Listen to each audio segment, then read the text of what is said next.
everyone, welcome back to my channel.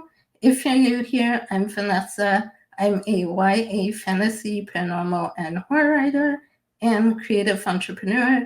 And on this channel, I talk about all things related to storytelling. So today I'm going to be doing a book review. It's been a hot minute since I've done a book review, but that's what we're going to do today. Technically, it's a review slash analysis, but I'll get to that in a minute. So last year, which is when I meant to do this review slash analysis, I wrote all my notes for it, but then just never got around to filming, editing, or uploading it. But I do have a new strategy that I'm trying out this year that will hopefully help me get things done. Because I have a few videos I wanted to post last year and started it, but never got around to filming or finishing editing them. But that's an ADHD story for another time.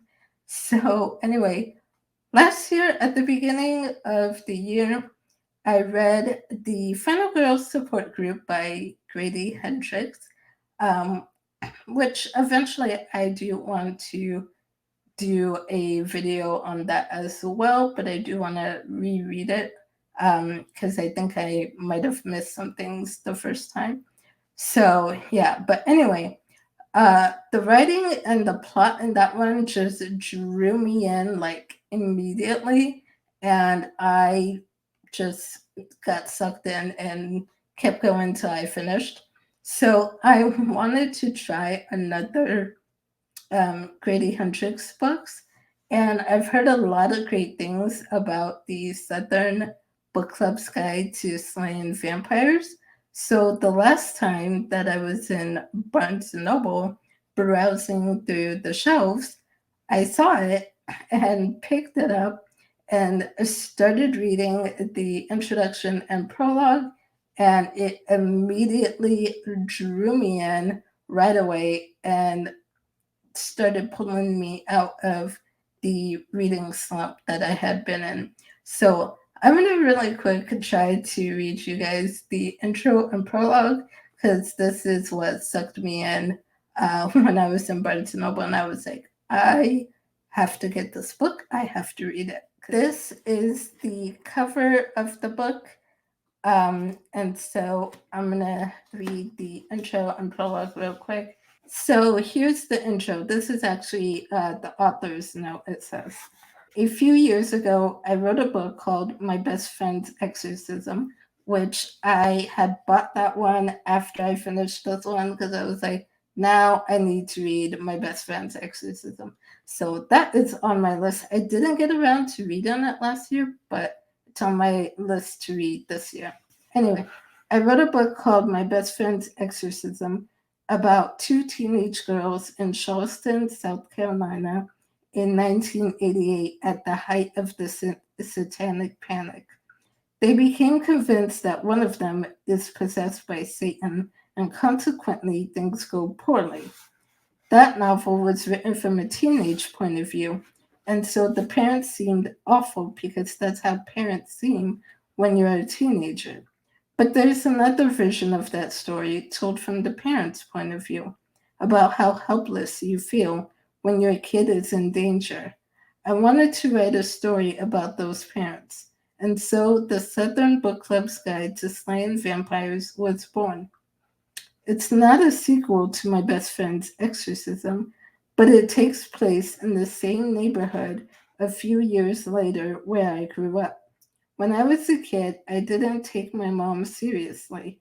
She was a housewife who was in a book club, and she and her friends were always running errands and driving carpool and forcing us to follow rules that didn't make sense.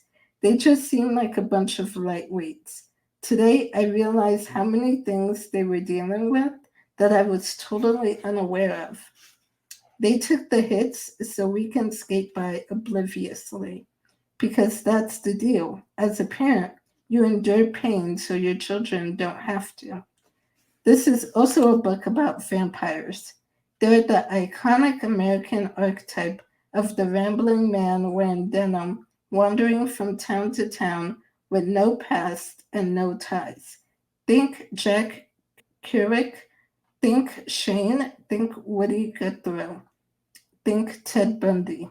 Because vampires are the original serial killers. Stripped of everything that makes us human, they have no friends, no family, no roots, no children. All they have is hunger. They eat and eat, but they're never full.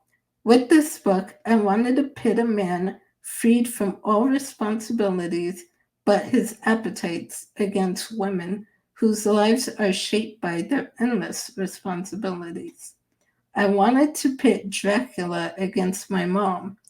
As you'll see, it's not a fair fight.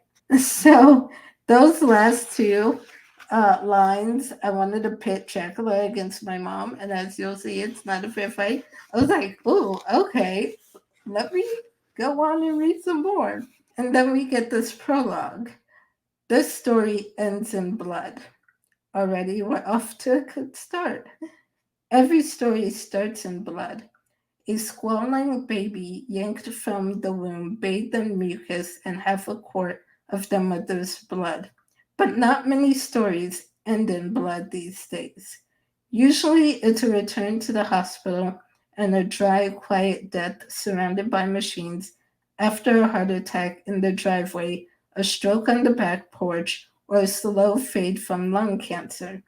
This story begins with five little girls, each born in a splash of her mother's blood, cleaned up, patted dry, then turned into proper young ladies, instructed in the wifely arts to become perfect partners and responsible parents, mothers who help with homework and do the laundry, who belong to church flower societies and bunco clubs, who send their children to cotillion and private schools. You've seen these women. They meet for lunch and laugh loudly, enough for everyone in the restaurant to hear. They get silly after a single glass of wine. Their idea of living on the edge is to buy a pair of Christmas earrings that lights up. They agonize far too long over whether or not to order dessert. As respectable individuals, their names will appear in papers only three times: when they're born, when they get married, and when they die. They are a gracious hostess. They are generous to those less fortunate. They honor their husbands and nurture their children. They understand the importance of everyday china, the responsibility of inheriting great grandmother's silver, the value of good linen. And by the time the story is over, they will be covered in blood. Some of it will be theirs, some of it will belong to others, but they will drip with it. They will swim in it. They will drown in it. And again, it says the last few lines um, of the author's note and the prologue that made me go, I have to read this. And I'm just going to add the book cover on the screen here um, while I go through my review so you guys could see it on the screen. Um, but yeah, that author's note and prologue sucked me right in and started reading it and loved it. I will say, do not eat while reading this one. You do not want to eat while reading it. Like, mm, I lost my appetite while reading this one, and I was like, yeah, not a book you read while eating. So, anyway, I really enjoyed this one.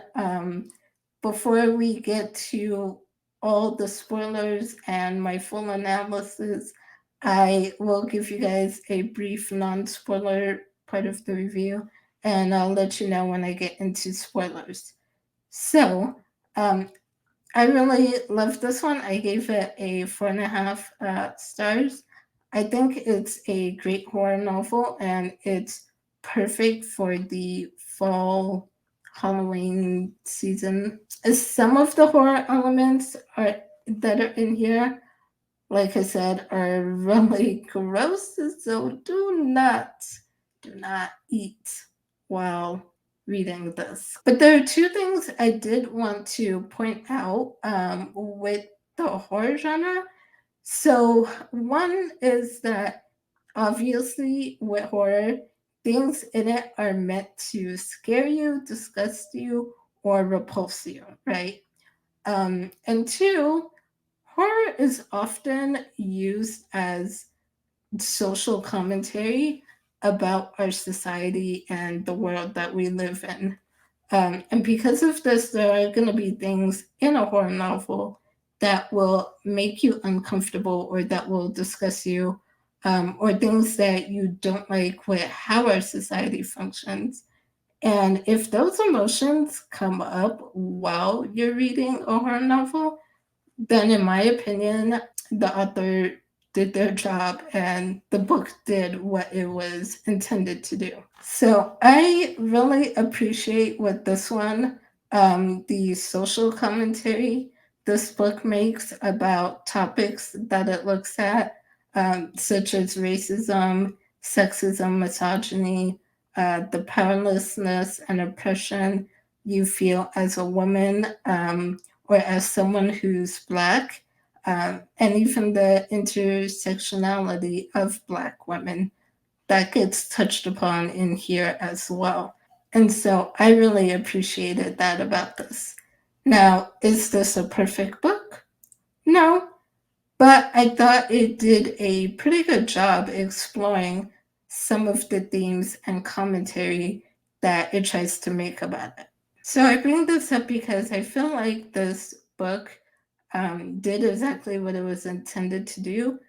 But I did see a review on Goodreads that said, quote, people's refusal to see the sexism and harmful representation when it looks them straight in the face is the reason this book has such great reviews. Some even applaud the male author for being so good at writing female characters, and I sit here flabbergasted trying to make my brain comprehend how they came to that conclusion. So, now, of course, as someone who has talked about representation and tries to help authors write good representation of their characters in their books, my first thought when I read that review was, okay, I'm missing something here. Like, should I reread this again? I'm only human, so I do make mistakes. And I'm aware of the fact that I may miss some things sometimes, especially if I'm really just drawn into and sucked into the story and the world, that I'm just focusing on what's going to happen next. So that's what I was thinking at the moment. However, as I kept reading the review, I realized most of the feelings and complaints this person had are exactly what the book intends for you to feel, which is why I started with my two things about horror, about the horror genre, right? Because the book did what it was intended to do. So, and that's, I feel like, where a lot of the complaints are about. So, I wanted to talk about that here, and I wanted to discuss each point this person makes and why I think the book was intentionally written the way that it was, and sort of my interpretation of it. Oh, and before we get into the spoilers, I should mention, if you're going to read this, this book does obviously deal with a lot of content warnings. And so this book obviously deals with racism and sexism, misogyny, also includes domestic violence, sexual assault and rape, abusive marriages, gaslighting, child abuse, child murder, suicide, character that's obsessed with and talks about Nazis, and a gruesome murder involving rats. And I will say the domestic violence, the rape, and the suicides and child murder do occur off page. So it's not shown. They talk about it in the book, but all of those scenes happen off page. But everything else, including a sexual assault, is on page. So just be aware of that if you need those content warnings. And I will be talking about each of these topics in the book. Um, so if you continue with this review analysis, then just fair warning, if that's a trigger for you, these are topics that I will be discussing in this review. Here's the part where we are going to get into a whole ton of spoilers. So I will warn you right now, from this point on, we're in spoiler territory for this book. So if you haven't read it yet, go read it if you're interested in it and don't want to be spoiled. And then come back and watch this video and let's discuss. Or if you don't care about spoilers, you can always stick around for the analysis anyway. With all of that said, let's just get right into the review. So I'm going to be pulling direct quotes from this person's review and kind of breaking them down as I talk about each of my points. So this person starts off by saying, let's get the obvious out of the way. I'm a white man, and so is the author. Pick your fighter. I'm stating how I perceive the book, and as someone who is super keen to read books by authors, preferably own voices, that care about good representation, this one felt awfully flat. Did a big ugly noise when it landed too. So, first off, everyone who reads a book is going to go into it with a different perspective. They're viewing it from the lens of their experience, which is unique to them. I totally understand that, and that's fine. And if this person had left it at that, I probably I wouldn't have bothered doing this whole review slash analysis. But to also speak over and criticize female reviewers who enjoyed this book and rated it highly, which is something he does in a comment section of another female reviewer's review. That's where I take issues. Okay, you can have your opinion, but if you're gonna try to speak over and mansplain your points to a female reviewer who enjoyed this book, that's where I'm gonna take issue. So that's kind of why I wanted to do this analysis and break down each of his points he covers in his review.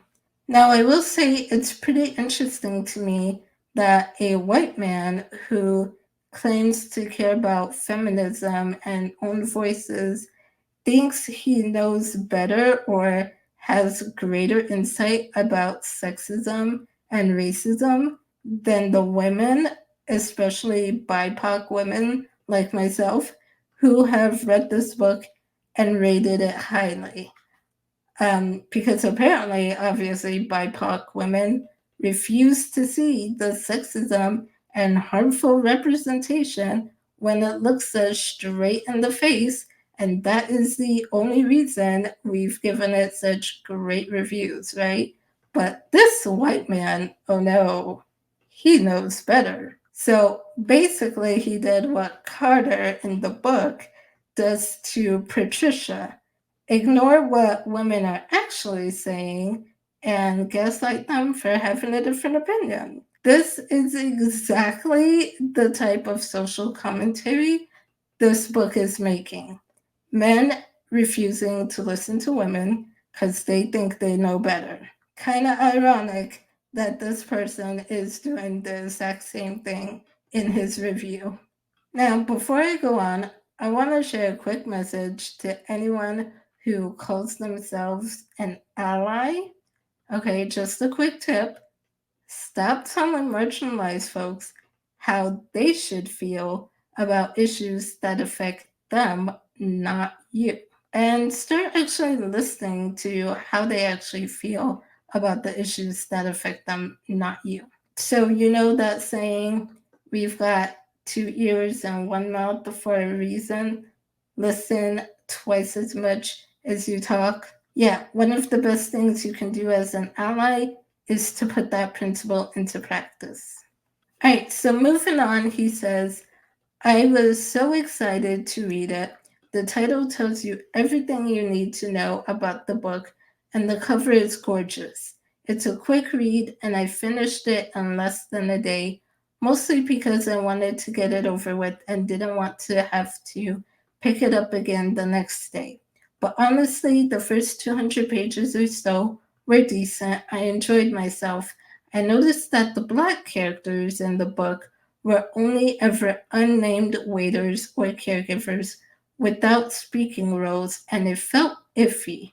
But I was ready to give the author the benefit of the doubt. He still had a lot of pages to turn things around. So we'll start with that. The black characters were only ever unnamed waiters or caregivers without speaking roles. I'm sorry, but did we read the same book? There are plenty of black characters in here that are actually named, even if they have a small part in the book. You've got Ursula Green, aka Mrs. Green, who is one of the main characters in the story. Well, one of the main side characters in the story. And she definitely has a speaking role. She has actually a pretty big role in the story for a side character. And while, yes, she does work as a caregiver for Patricia's family, it's also said at one point in the book that she worked in the medical field. That's why people always go to her for help. There's also Wanda Taylor, Destiny's mom, who has a speaking role, not a big one because she's only in a couple of scenes, but she does speak. Also, Edwin Miles, the kid that harassed Patricia and Kitty when they first arrive in 6 Miles to visit Mrs. Green. Even the black children and characters that we don't see in the book and are only ever just mentioned in the story have names. There's Orville Reed and his cousin Sean, who both died. Tanya Reed, Orville's mother. There's the Nancy girls that were singing the Boo Daddy nursery rhyme. There's Becky Washington, who's another kid from 6 Mile who saw the pale man above her building. There's Mrs. Green's kids, Harry Jr., Hian, Rose, Jesse, and Aaron.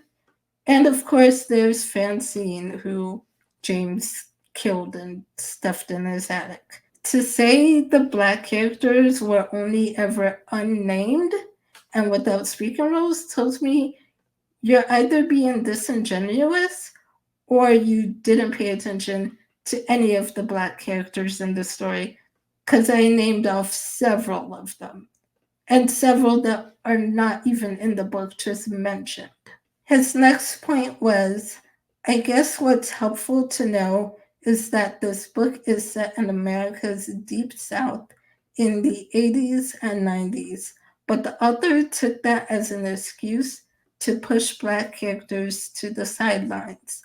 Mrs. Green, a black woman hired to take care of the main character's mother, eventually becomes part of the Vampire Slaying book club, but the white savior narrative displayed in the book is still tasteless. So technically, Mrs. Green never became a part of the book club. She did do most of the work in helping them take down James, but she was never actually a part of the book club. In fact, the only reason the women, Patricia and her friends, were even able to defeat James in the first place is because of Mrs. Green. She did all the heavy lifting here. She was the one who literally saved their asses. So, how he got the white savior narrative trope from this when it was a black woman who saved these white ladies' asses is beyond me. I have no idea. Now, I do know that some people have said they wished Mrs. Green was the main character instead of Patricia, because then we would see more of how racism and classism plays a role instead of just sort of being touched upon in the story through the limited time that we get with Mrs. Green. However, I don't think it would have been a great idea for Grady Hendrix to do that. While I do appreciate what he does in the story and the topics that he touches on, and I think he does it pretty well in the story, I also recognize he's still a white man. So, no matter how much research or studying that he does, he's never going to be able to fully understand or grasp the intricate nuances that goes with being a black woman in the American South. So, he's never going to be able to fully capture that lived experience because it's not his experience. And while, yes, you could say, well, he isn't a white woman either, and he wrote a main character who is a white woman, that's true, but he's a lot closer to that experience than he would be a black woman. He at least knows what it is to be white and the privileges that come with that, and he did say that he based Patricia's character, the main character, off of his mom. So he's close enough to the experience that I think he could get away with writing that character, at least to me. So to me, that's where I see the difference. And so I'm glad he didn't try to write the story from Mrs. Green's point of view. I do wish we could have seen her more throughout the book because I really loved her character. She was probably my favorite one. So I wish we could have seen her more, but I understand why he didn't write it from her point of view, and I'm glad he didn't. Going on, the next part of the review says to add insult to injury, it seems like the evil vampire is also a racist one because he only ever murders black people. And this leads us to another role that black characters had in the novel: to be killed, either through lynchings or through the hands of the vampire. And here's where I really want to shout, that was the whole fucking point. That was the point of the book. It's meant to show how black children are seen by society at that time. No one gave a damn about the black children, and still to this day, there are plenty of white folks who don't give a damn about what happens to black kids, especially when they go missing. So the whole point of James feeding on the black kids in 6 Miles is because he knew he would get away with it. Law enforcement would chuck it up to this being drugs or them being runaways, but they wouldn't bother with the serious investigation because why would they? They're just a bunch of black kids.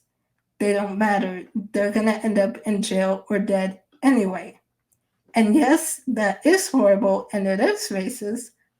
But again, that's how our society has always viewed black kids.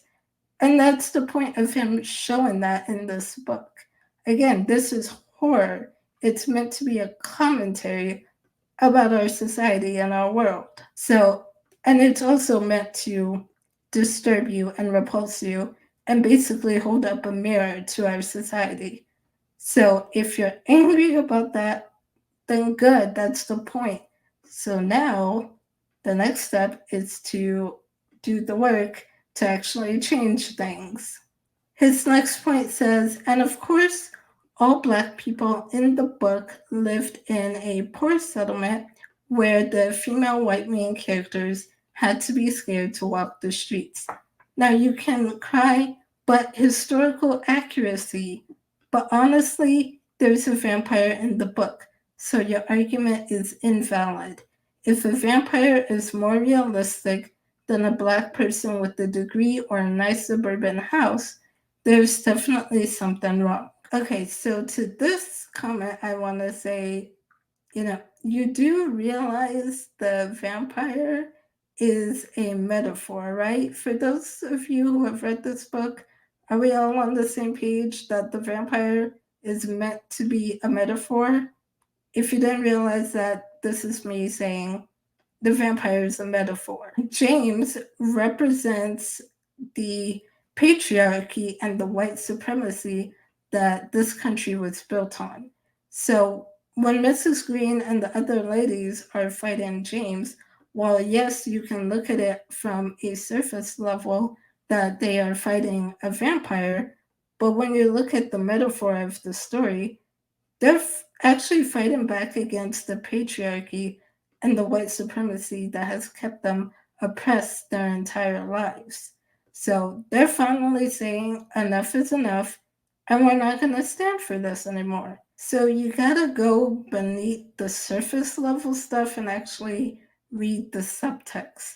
There's way more to the story than what's presented at face value. And that is what makes this book so good, in my opinion. So, his next point was I could probably say more, but one of the reasons why I was so attentive when it came to the representation was Mickey Kendall's Hood Feminism Notes from the Women That a Movement Forgot, which was the last book I read before I picked up this one. While the two books aren't at all related, Mickey Kendall's essay about structural racism, privilege, white feminism, etc., made a stark contrast to this vampire slaying book.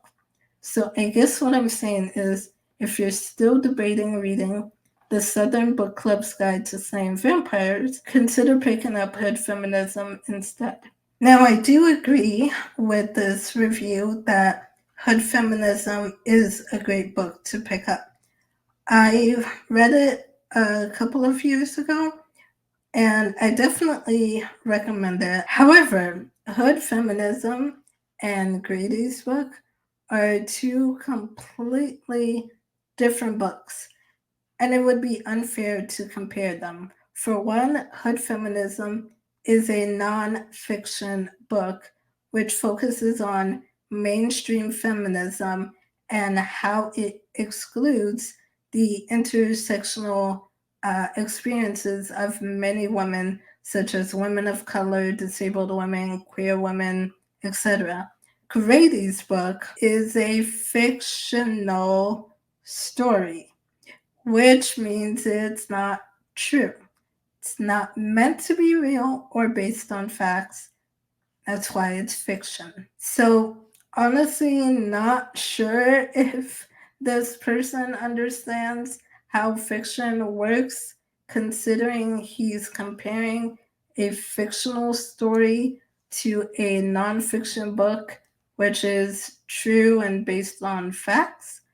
And two, he doesn't seem to understand metaphors or satire based on his entire review. So, yeah, I'm not sure if he really gets how fiction genre works. Now, for a fictional story, which is what the Southern Book Club's Guide to Slaying Vampires is, Grady, I think, does a pretty well job with showing exactly what Kendall was talking about in Hood Feminism.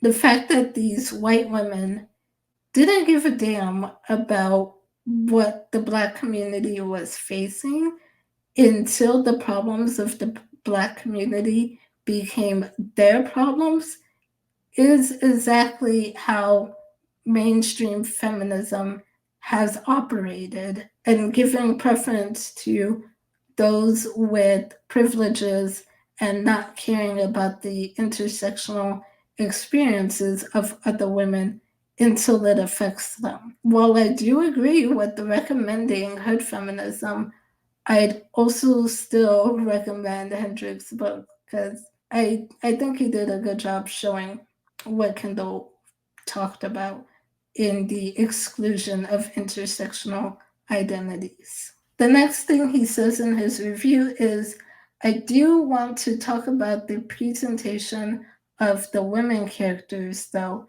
I've seen a few reviewers call the characters one dimensional and crude, which is accurate. I guess the more I read, the less willing I was to let things slide, and soon both plot and characters completely deteriorated. None of these fictional women seem to be able to pick a husband that isn't a dick. None of them gave a damn about female friendships, and they acted irrationally around their children too. So I will agree that a lot of the side characters did feel kind of flat. And I think Patricia, our main character, was the one that was most developed out of everyone. But that's not surprising, seeing as this is her story.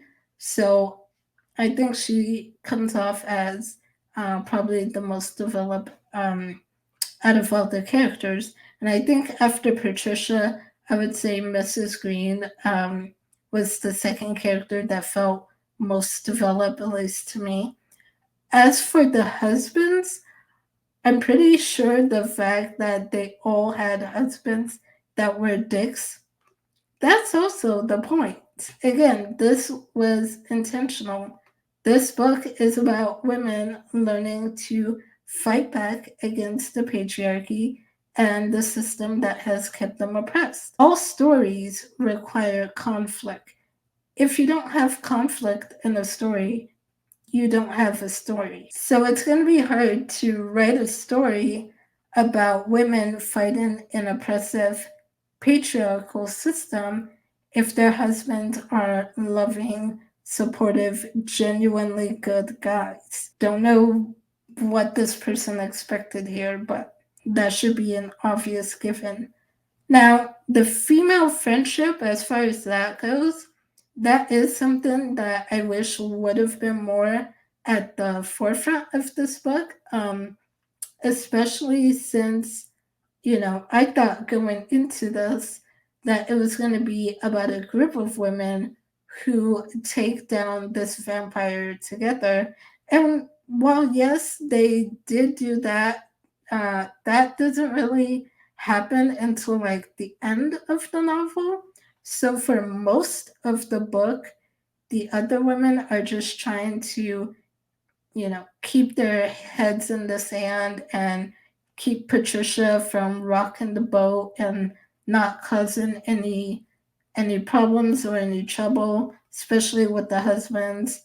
And so Patricia ends up doing most of the investigating on her own.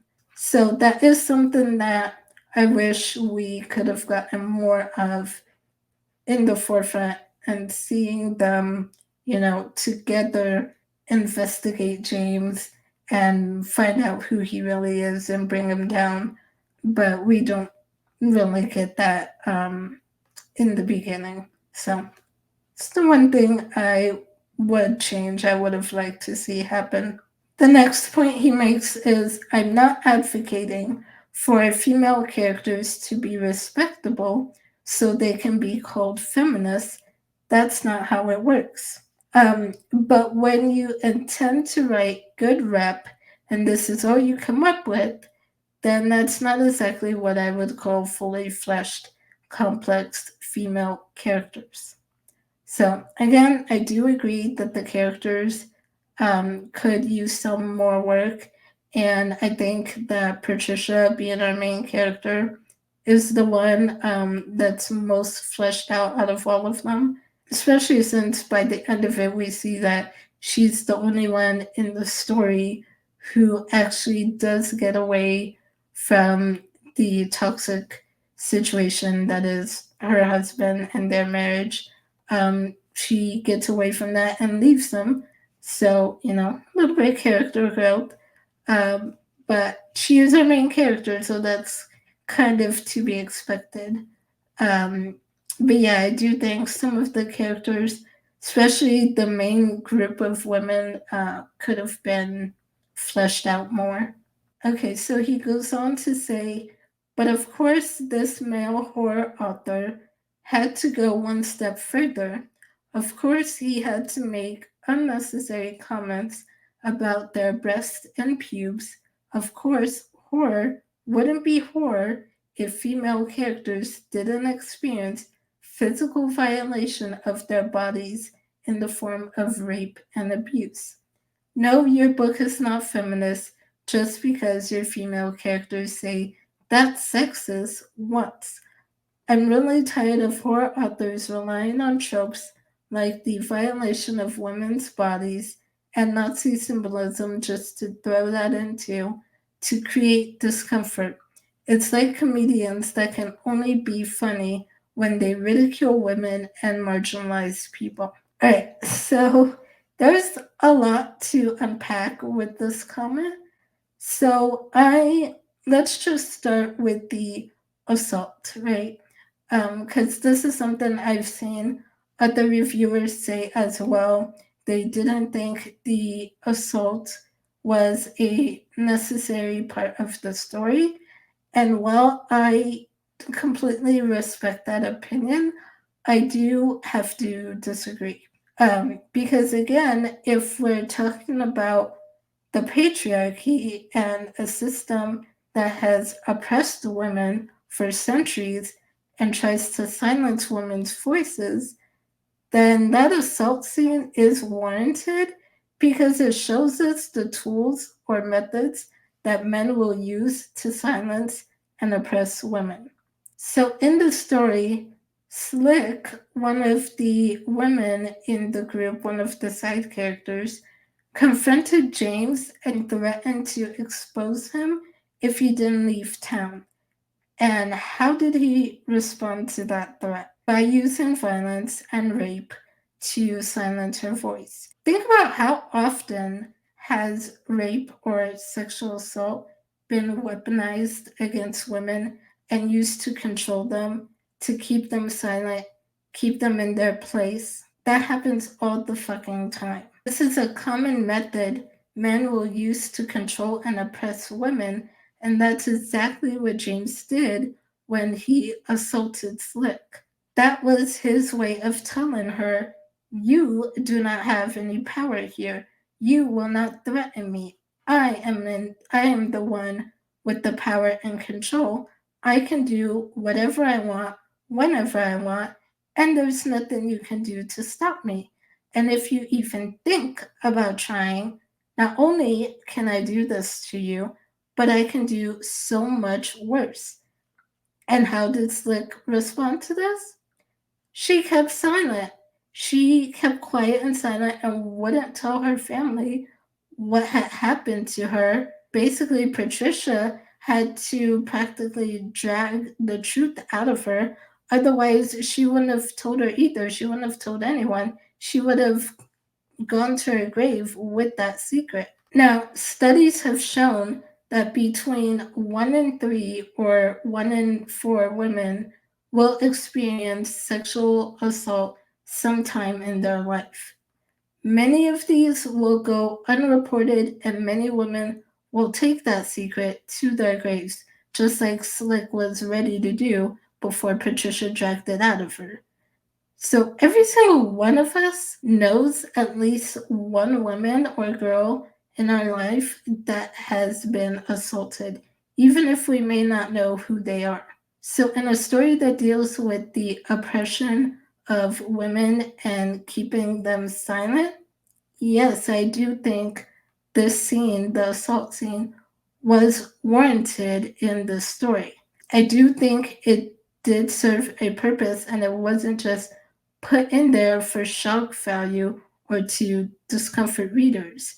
There are books out there, there are stories that will have assault scene in there just for shock value and to discomfort readers, but I don't think that's what this book does. I think it serves a very specific purpose in the story. So I do think it needed to be in there. But I will say I'm glad that at least with Slick's assault scene, that happened off page. So there are a few assaults in here that take place in the book, um, but Slick's assault sounds like it was the most violent and aggressive one. Um, so I am glad that that was not on the page, but kind of shown off scene, and we see the after effects of what happened afterward. Hey guys, editing Vanessa popping in here really quick to clarify some things, because I know when I talk about sexual assault and rape in this video, there's always going to be some guy that says, well, not all men. And while this should go without saying, I will say this for those online here who lack the ability to use nuance. Yes, I know not all men. Though while it may not be all men, it is the majority of men. And before I get some idiot on here saying, it's not the majority of men, or I don't know any men who would do that, let me share with you a few statistics. So this is an article from the National Library of Medicine, and I'm going to jump down to these two paragraphs and read them for you. So, feminist activists and scholars have long been interested in the dynamics that keep women from speaking about their experiences. These analyses emphasize the socio-political nature of voice and silence.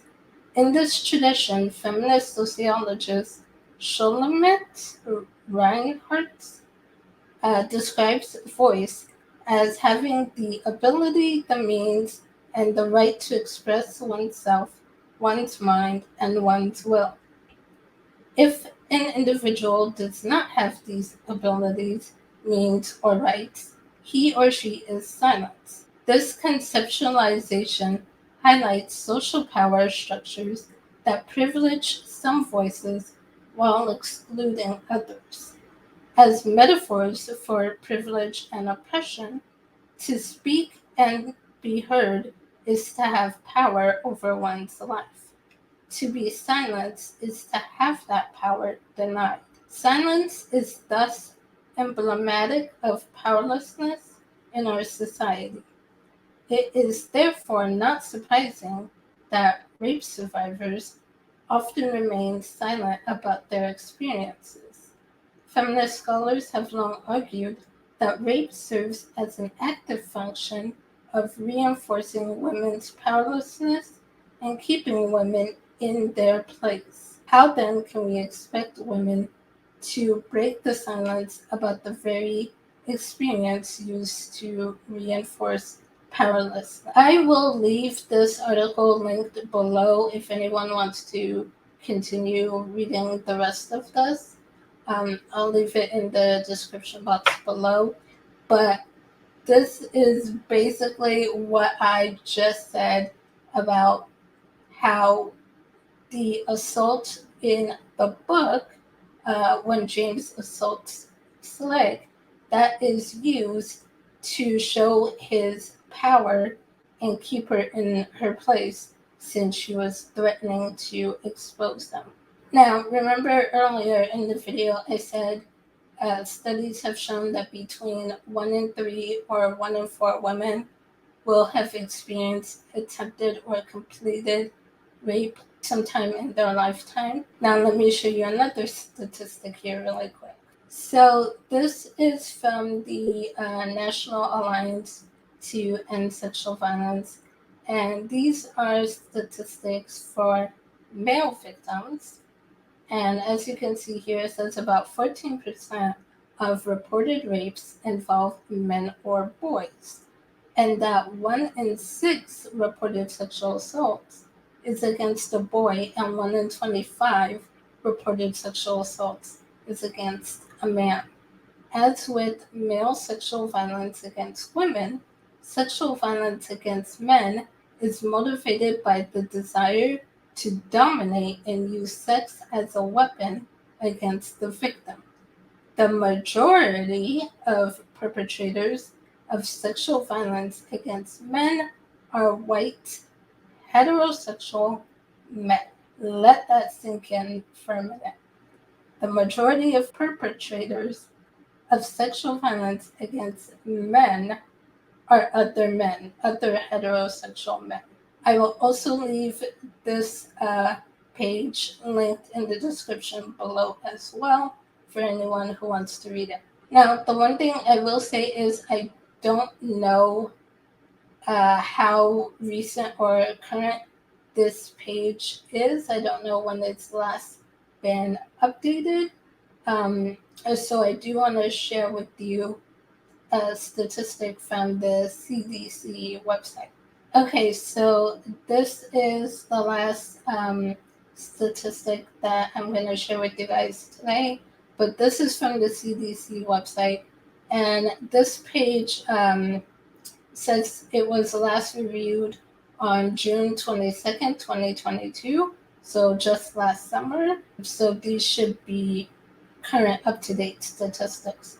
So when it comes to sexual violence, is common, is what it says. Over half of women and almost 1 in 3 men have experienced sexual violence involving physical contact during their lifetime. So that's more than the 1 in 6 that the others cite. So 1 in 3 have experienced sexual violence involving physical contact during their lifetime. 1 in 4 women and about 1 in 26 men have experienced completed or attempted rape. About 1 in 9 men were made to penetrate someone during their lifetime, and additionally, 1 in 3 women and about 1 in 9 men experienced sexual harassment in a public place. So again, I will leave all of those statistics in the description box below for you guys to look at if anyone wants to look at those. So I pretty much share that to say if any idiot out there online, any idiot trolls are gonna come onto this video and try to say, oh, it's not a majority of men or it's not all men or whatever. Yes, it is.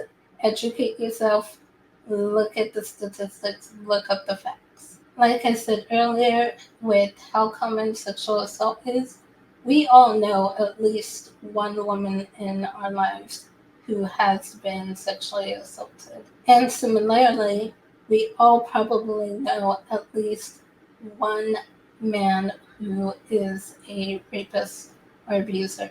So for any of the men who come across this video, instead of getting defensive about your gender, how about you put that effort into working on changing things? Call out your bros when they make a sexist, misogynist comment. Hold them accountable. I promise you that will be a much better effort of your time than coming on and arguing with the woman about facts on sexual assault and statistics. All right, that's it. So popping back to past Vanessa here.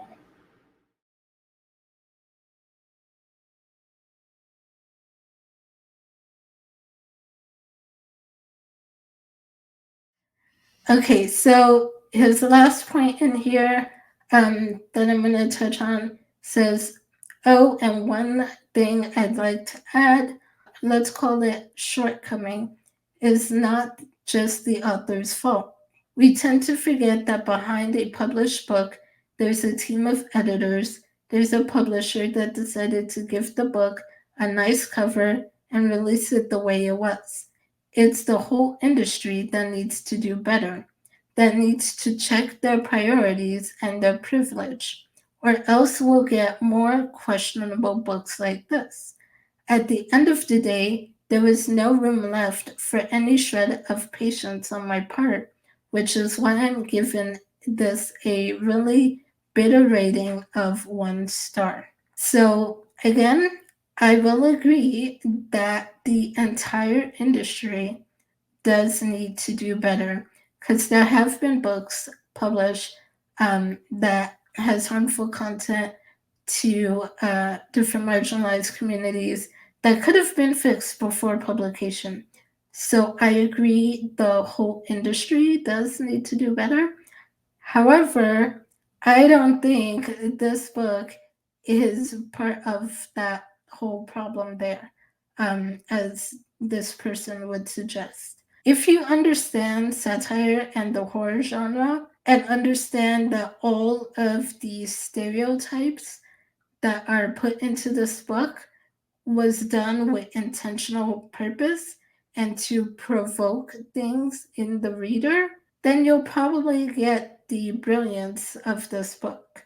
And on the topic of checking priorities and their privilege, I would say this person needs to check their privilege and not speak over female reviewers and BIPOC female reviewers who have enjoyed this book and rated it highly. I would say there's where this person can check their privilege and their priorities. And don't worry about giving this book a bitter 1 star rating, because I will gladly give it a glowing 4.5 stars. I know this was a super long review slash analysis of this book.